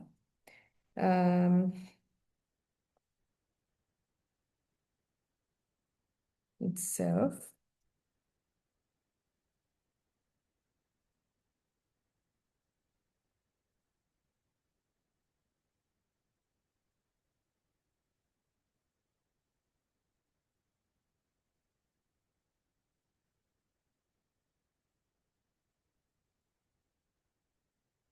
Are normal subgroups of G. These two will always be normal subgroups of G. Why? It's easy to see. Let me write since for any G that you take from the group and any H that you take from the subgroup containing the identity. We only have one H, just the identity. We have G inverse HG to simply equal G inverse the identity G, because H has to just be the identity. G inverse G, which is simply the identity belonging to this set, right? And to see that G is normal, for all G in G, and once again we are taking H in G, right? We have G inverse HG, all of which are elements in G. G is a group closed under the binary operation, closed under inverses, must belong in G, right? So as a remark, you can see, as a remark, I gave this G and the trivial subgroup, which simply contains the identity, will always be normal subgroups of G. Now, let's do one example We have the non-abelian group. No, we actually went over that example.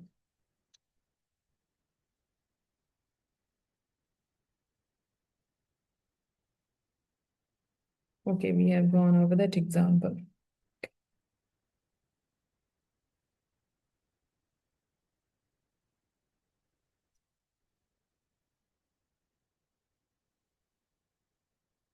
Right, now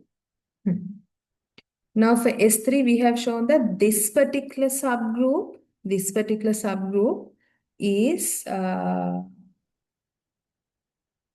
not normal. But can we find another subgroup which is normal? We can. We are actually going to refer to this theorem, right? If we can find a subgroup of G where the number of left cosets of H in G is exactly 2, then H must be normal. Now in S3, we saw for that particular H, that particular subgroup, the number of left cosets was 3, right? And we saw that it was not normal. Let's take a look at this example with S3.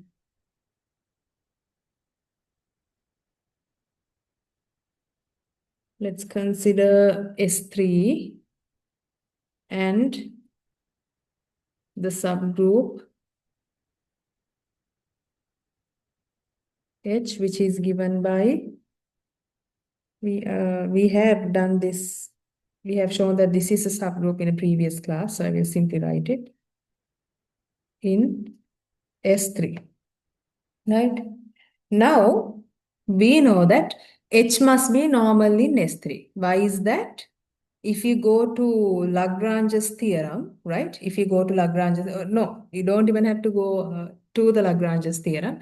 We simply can find the index. S3 is a finite group. H is finite. So we can find this index or the number of left cosets of H in S3 by taking the order of S3 and dividing it by the order of H.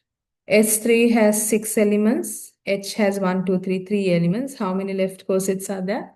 Exactly 2. So going back to this theorem, right? Because it has just 2, exactly 2 left cosets in S3 by that subgroup H, the subgroup must be normal.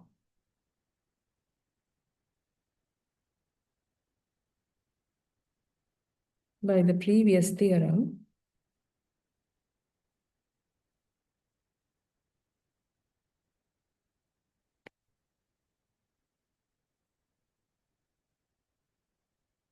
normal subgroup in S3.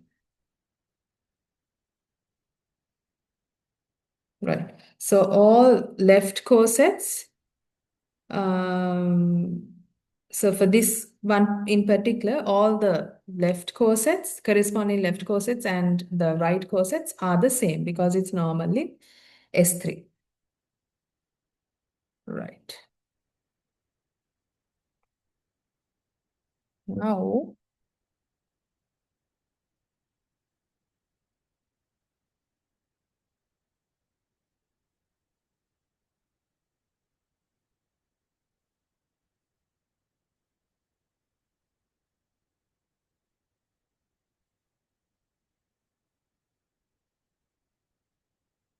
we will go back to homomorphisms, in particular to the kernel, to prove that it's a normal subgroup of the given group. Let me write it here.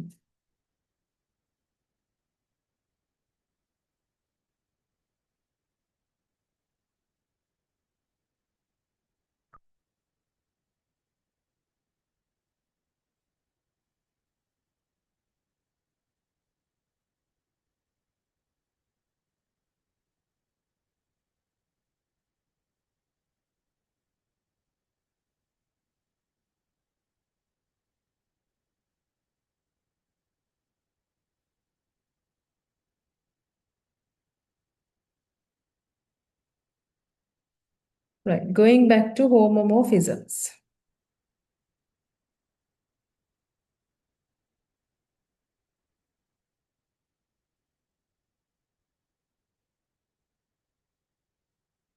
We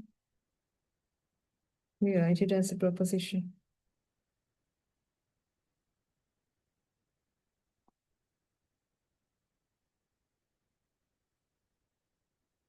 Okay, let G and H be groups and phi be a homomorphism from G to H.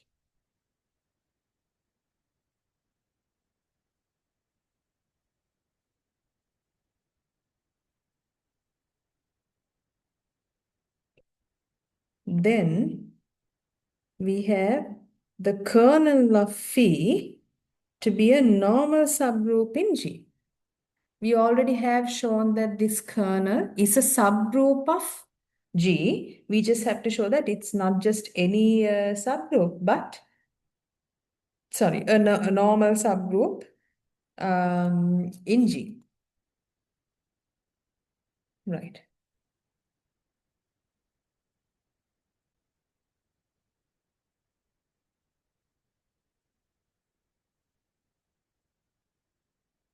We have already shown that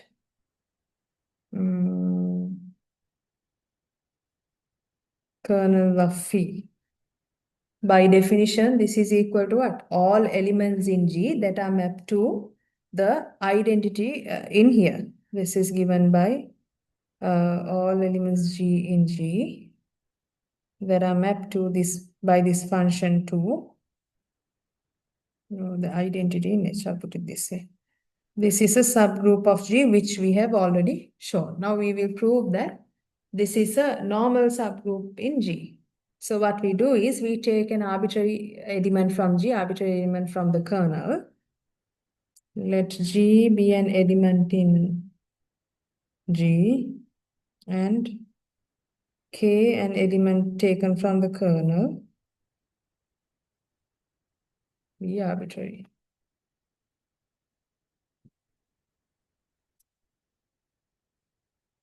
Then, right, we have to show that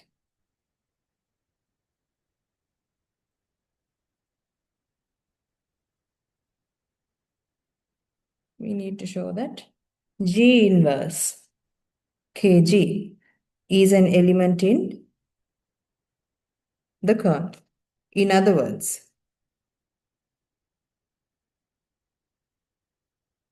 we have to show that phi of G inverse Kg is equal to the identity in H, right? Now, we will find phi of G inverse Kg. This is equal to what? Because it's a homomorphism, we have phi of G inverse times phi of K, phi of G. So this inverse, we can simply take out. And we know that phi of K is simply equal to the identity in H. Why is that? K is taken from the kernel, right? Times phi of G. So this we have phi of G inverse times phi of G.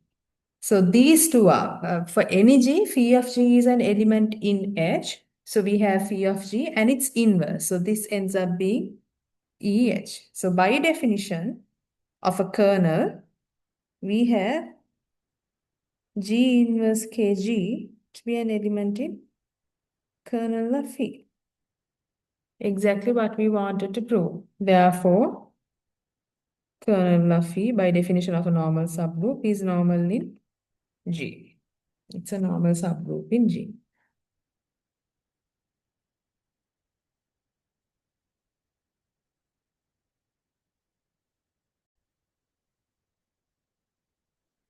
Okay, now let's do one more problem, which I will state simply as a proposition. Put it on this side.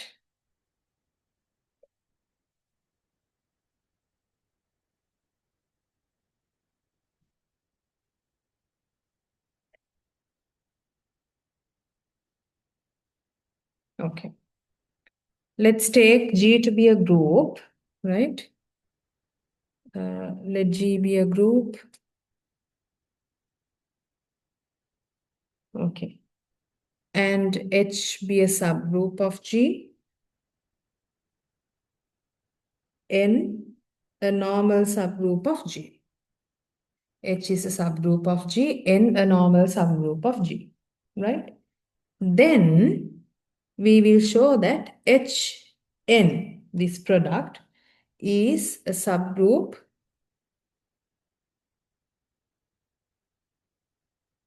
of G containing N as a normal subgroup. This is what we have to show. We have to show that Hn is a subgroup of G containing N as a normal subgroup. In other words, we have to show that if I simply use symbols and write it.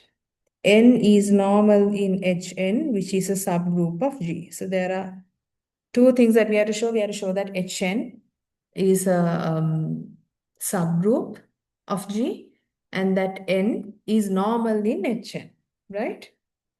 So proof. Let me first write what sort of elements we have in Hn. This contains elements of the form H times N.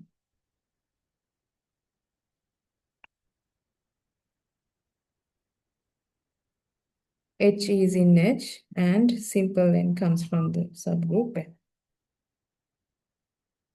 Right. Okay. Now, first we will show that. Okay. Let me write first. We will prove that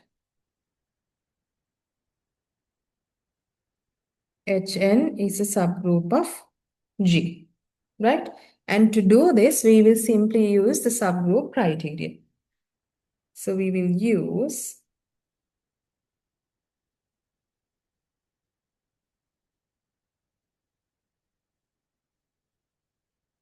the subgroup criterion, right? First, we have to show that Hn is not empty. And then for any two elements that you take from this set, let's say AB inverse must belong in the set, right? Clearly, Hn is not empty as the identity of the group is in H. This is because H is a subgroup of G. And the identity is in N as well because N is a normal, where is it? N is a normal subgroup of G, right? So that the product E times E, which is simply E, is in Hn, right? So we see that the identity is in Hn and therefore it is not empty, right? And also, Hn is a subgroup of G. Why is that? Any element that you take from H will be an element in G. Any element that you take from N will be an element in G. So essentially, you are taking any element, any two elements from G, taking the product under the binary operation, whatever the binary operation is. So this product that you see is simply an element in G, right? Because G is a group, right? So it's clear that this is a subset of G. Now let's take any two elements from this group. Let A, B be elements in Hn. Then this A and B must take the form H times N. Then there exists H1, H2 in H and N1, N2 in N such that A is equal to H1, N1, B is equal to H2, N2, right? We will show that AB inverse is in Hn. So let's find the inverse. AB inverse is given by H1N1 times H2N2 inverse. This is H1N1. When you take the inverse, you have N2, this to be N2 inverse times H2 inverse. This will be N2 inverse times H2 inverse, right? So this is equal to H1, N1, N2 inverse, H2 inverse, right? This is equal to H1N, H2 inverse, where N is equal to N1, N2 inverse, which is an element in N. Why can we write this? Because both N1, N2 are taken from N. N is a group on its own. It's a normal subgroup. In other words, it's a subgroup of G satisfying a certain condition, the normality condition, right? So these two elements are taken from N. N is a group closed under the binary operation as well as inverses. So what you see in the middle over here, N1 times N2 inverse is an element in N. So I will simply write it as taking this to be N, right? Now, this is equal to H1, H2 inverse N naught. Why is that? Why do we have this? Let me write for some N naught in N. We have this because because N is not just any subgroup. It's a normal subgroup in G. It's a normal subgroup in G. If you look at these conditions, if you look at this theorem, when H is a normal subgroup in G, we have for any G, for any H, there is a certain H naught such that G H naught is equal to HG, right? And if you go back to the proof here, this H2 inverse is an element in G because H2 is taken from H, which is a subgroup of G, right? This is an element in G. N is an element in H. You can commute the two and write, sorry, not really commute. We are not commuting. You can simply use that uh, statement of the theorem where this is equal to this element times some N naught that you are taking from this normal subgroup. Okay. Now this you can write it simply as H times N naught because this element H1, H2 inverse belongs in H, right? This belongs in H because H1 and H2 are taken from H. So I'll write for some H1, for some H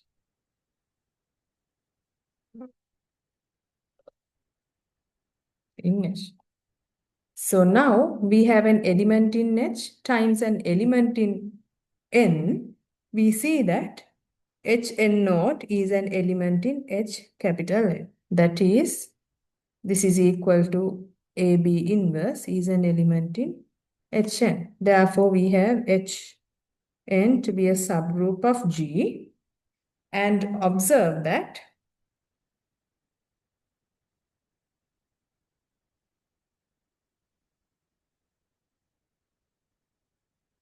N is a subset of Hn. Why is that? You take any element in N, right? Any element in N, you simply pick the identity element in H. Identity times any element in N gives you that any element in N, right? So you can see that N, all elements in N actually are contained in this set. You simply, as this simple H, we pick the corresponding identity, right? Now, N is a subset of this group. Because N is a normal subgroup, N must be a normal subgroup of Hn. It satisfies the normality condition when the group is Hn as well. Because the normality condition states for any element in G, for any element that you take from N, that certain condition, if you are taking simple G from G, simple N from N, G inverse NG must belong in N. Now, because it works for every element and Hn is a subgroup of G, it has to hold for any element that you take from Hn and any element that you take from N, right? So we simply, there's nothing to really prove. And all right, since N is a normal subgroup in G, this implies N is a subgroup in Hn because it's a subset and those two are groups on their own. N normal in G implies N must be normal in Hn as well. Right. And with this, we will define the quotient group the next day.